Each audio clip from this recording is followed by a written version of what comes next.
dzalika faulaika humuz zalimun. Barang siapa mengada-adakan dusta terhadap Allah sesudah itu, maka merekalah orang-orang yang zalim. Ngeri sekali kan adik-adik sekalian. Untuk itu, jadilah kalian pelajar yang berakidah kuat, tidak terjebak dalam kepercayaan. Pelajar-pelajar yang haus untuk terus menuntut ilmu, sehingga ibadahnya berdasarkan ilmu, tidak terjebak kepada bid'ah. Hati-hatilah kepada ahli bid'ah, karena ahli bid'ah itu akan merasa benar dan merasa paling benar. Dan lebih jauhnya lagi, dia tidak mau diingatkan. Apabila ada yang mengingatkan, akan marah, tersinggung, karena merasa paling benarnya itu. Tahayul, bid'ah, dan khurafat adalah penyakit akidah dan ibadah yang bisa menodai pengabdian kita kepada Allah, yang bisa menodai keislaman kita. Untuk itu, jagalah kebersihan akidah kita, tidak terjebak dengan tahayul, tidak tergiring kepada cerita khurafat. Kuatkan akidah kita dengan lebih mengisi akal kita dengan ilmu, lebih banyak mengisi hati kita dengan iman. Insya Allah tidak akan tergelincir. Mengisi akal kita dengan Bismillahirrahmanirrahim. Assalamualaikum warahmatullahi wabarakatuh. Alhamdulillah rabbil alamin. Wa inna ahsanal kalami kalamullah wa khairal huda huda Muhammad wa syarral umuri muhdatsatuha fa inna kulla muhdatsatin bid'ah wa kulla bid'atin dhalalah wa kulla dhalalatin finnar. Ini saya tadi mendengarkan, mengikuti TV-mu ya, TV Muhammadiyah. Wow, luar biasa. Pada saat membahas TBC, tahayul, bid'ah dan khurafat, menarik sekali nih. Ustadz kita, da'i kita di Muhammadiyah ini yang satu, menarik membahas berkaitan dengan TBC. Oh, saya ingin membahas TBC yang dibahas oleh beliau. Jadi TBC dari sisi cara berpikir beliau. Ini hanya memperluas wawasan yang disampaikan oleh beliau sang ustadz di TV-mu. Bagaimana persepsi Muhammadiyah tentang TBC? Jadi menurut persepsi Muhammadiyah, orang yang melakukan bid'ah itu biasanya merasa paling baik agamanya. Jadi orang yang banyak berbuat bid'ah itu akan merasa paling baik agamanya. Orang yang berbuat bid'ah itu menilai apa yang dilakukannya adalah benar.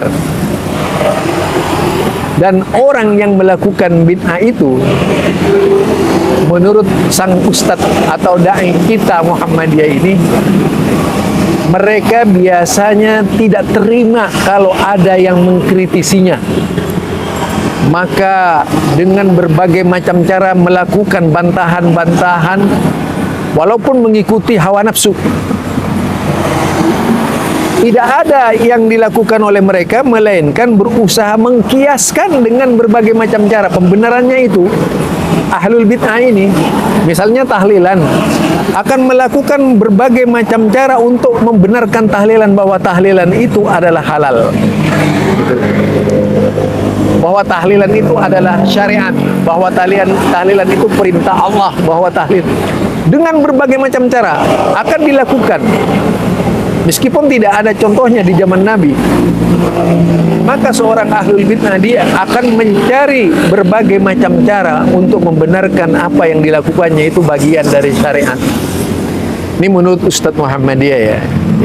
Jadi kalau kita amati seperti itu. Kemudian yang kedua, ahlul bid'ah itu akan mengikuti hawa nafsu. Afara'aita man ittakhadha ilahahu hawa. Jadi mereka lebih mempertuhankan hawa nafsu. Bukan kitab, bohong kalau mereka itu menggunakan kitab. Itu hanya alibi mereka sebagai pembenaran. Walaupun jelas-jelas tidak ada contohnya dalam Al-Quran dan As-Sunnah berkaitan dengan ibadah, mereka akan membelanya dengan berbagai macam cara, kemudian mencari pembenaran terhadap apa yang disampaikannya itu sebagai sebuah kebenaran. Jadi itu pemikiran ahlul bid'ah ya, pemikiran ahlul bid'ah. Jadi dari cara berpikirnya, berbagai macam orientasi pembenaran itu akan dilakukannya. Mencari dalil-dalil sebagai pembenaran. Misalnya dalil tadi tahlilan, tawasul, istighosah dan sebagainya, zikir bersama dan sebagainya. Ini akan dilakukan sedemikian rupa oleh mereka agar mereka ini bisa dianggap sebagai pembawa kebenaran walaupun bukan dalilnya gitu. Jadi ini menurut dai Muhammadiyah ya, menurut dai Muhammadiyah yang kita pahami. Nah, jadi kalau dilihat seorang mubtadi menurut versi Muhammadiyah, seorang mubtadi biasanya daya khayalnya sangat tinggi. Dan biasanya ketika menyampaikan tentang Islam itu ngawur kemana-mana gitu. Ya tadi itu pembenaran terhadap yang bersifat tahayul, pembenaran terhadap yang bersifat khurafat, pembenaran terhadap yang bersifat ibadah,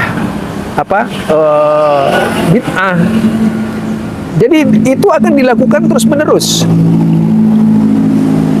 Kemudian melakukan juga tadi itu tindakan-tindakan agar bid'ahnya diakui oleh umat. Ternyata ada gitu, di dalam Al-Quran ada, dalam hadis ada perintah berzikir bersama. Jadi ini biasanya yang akan dilakukan oleh mereka dengan berbagai macam cara.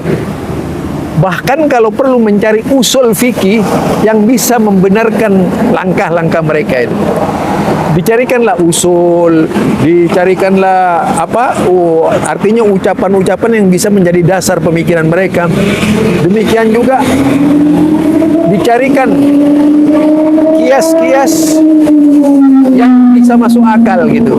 Itu ahlul bid'ah. Jadi kias-kias yang bisa masuk akal akan dikiaskan ke sana, dikiaskan ke sini.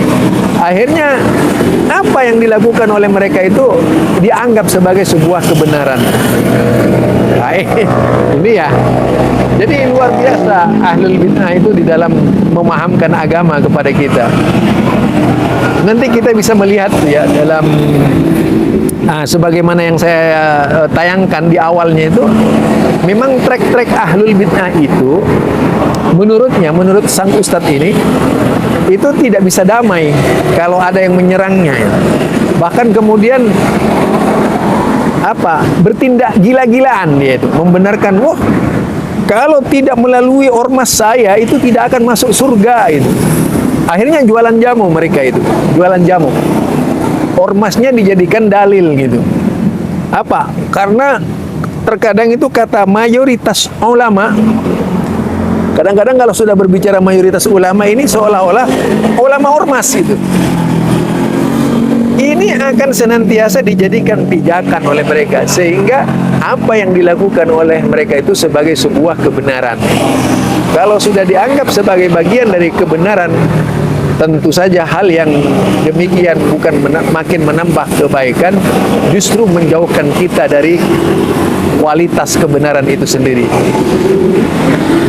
Ini barangkali ya tentang berbicara al-ibtida ya. Ibtida minal mubtadi. Jadi ibtida minal mubtadi. Al-hujjah lil mubtadi. Itu hujjah kelompok ahlul bid'ah di dalam membenarkan amalan-amalan yang tidak disunnahkan oleh Rasulullah sallallahu alaihi wasallam. Subhanakallahumma wa bihamdika asyhadu an la ilaha illa anta astaghfiruka wa atubu ilaik. Assalamualaikum warahmatullahi wabarakatuh.